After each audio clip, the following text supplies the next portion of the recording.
That is my Ford Ranger. This is the Tyger Auto blades for Super Crew, I believe. There she is unboxed. Got the 2 running boards.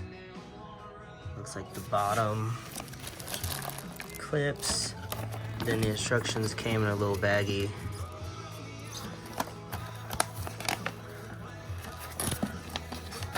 One-handed right here.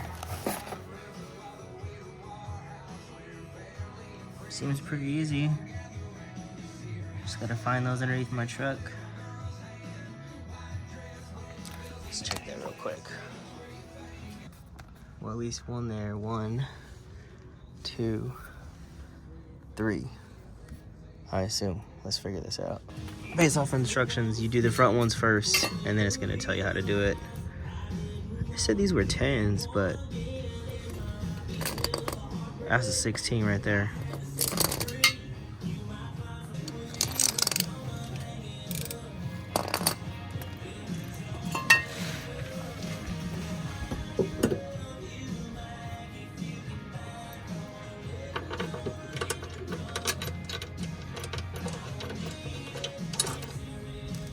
Now it does just say attach and to not full on tighten it.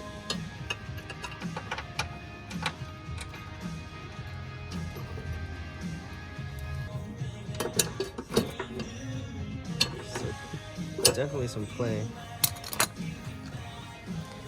Whatever this is though, it's definitely catching over here. This can still go up more.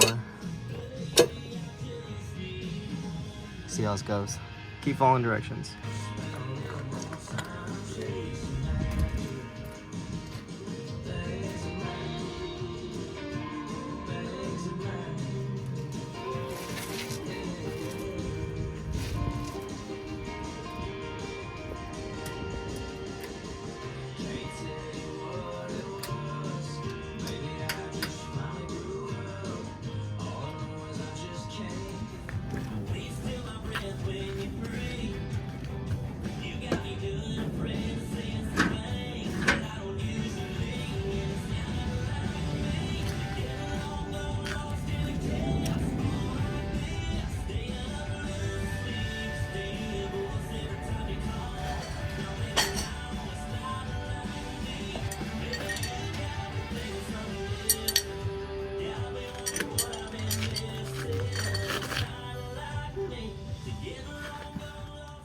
So real quick, when you're doing this for the Ford Ranger, lining these up is key.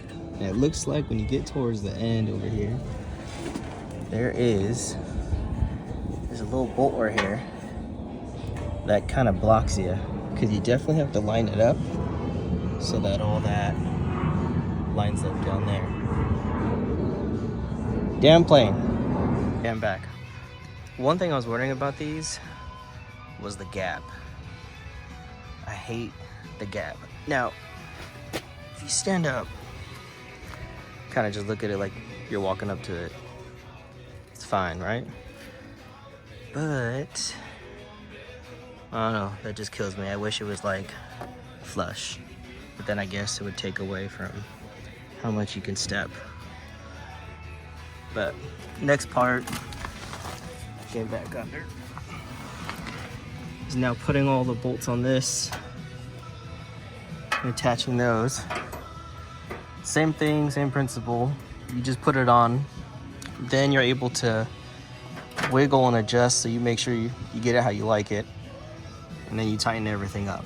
So I'm gonna put all these on and then we'll see how it looks. All right, learning as we go here. I'll go back to wide. So these bottom ones right here, right? Can't see I didn't go down there. They're meant to give you the play to pull out or pull in. So I noticed that, like I said, I didn't like the gap. So I thought pushing it in would be better. Then when you go to get on, of course, I'm only a 9.5, okay? That's how much I got. Pull it out. A little bit more. A little bit more room. And also,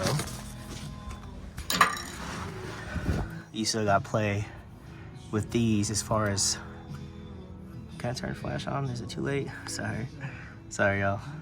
But, you know, pull this down. It has a little bit of a room in the milling, so you can kind of pull it down towards you a little bit, maybe extend out a little bit more. Probably a fatter gap, but more room to step on.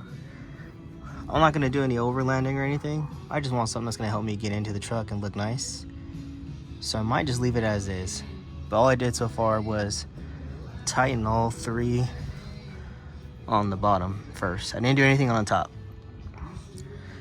And by the way, these little things, man, little stinkers, I barely tightened them and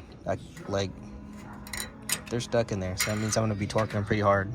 It does give you torque specs, but I'm not gonna torque wrench, so we're gonna do what we do. Gotta just hand tighten it old style. But you definitely got some play to give you a little bit more room. Hope that helps. All done. Sorry, radio's a little bit loud. This is what it's looking like at the end. So there is a significant gap. Let me move my light. You can see it. But it's pretty clean, man. This is definitely only something you want to use for hopping in and out of your truck. If you got to get up top to get stuff or tie stuff, this ain't gonna be it. Again, this is a 9.5 boot, okay? I'm all the way in. I mean, you can get on there and it holds my weight. I'm a buck 80, buck 75. Can wiggle it, it's good. But I think they do sell ones that are a lot longer for the Ranger. But I'm happy, this is exactly what I want, so that when someone gets in, okay, boom, that is perfect to help you get in, because I got a leveling kit on mine. These are 285s, 7017s. The Tyger Auto, I like them, man. $400 bucks, I don't know, but these are good.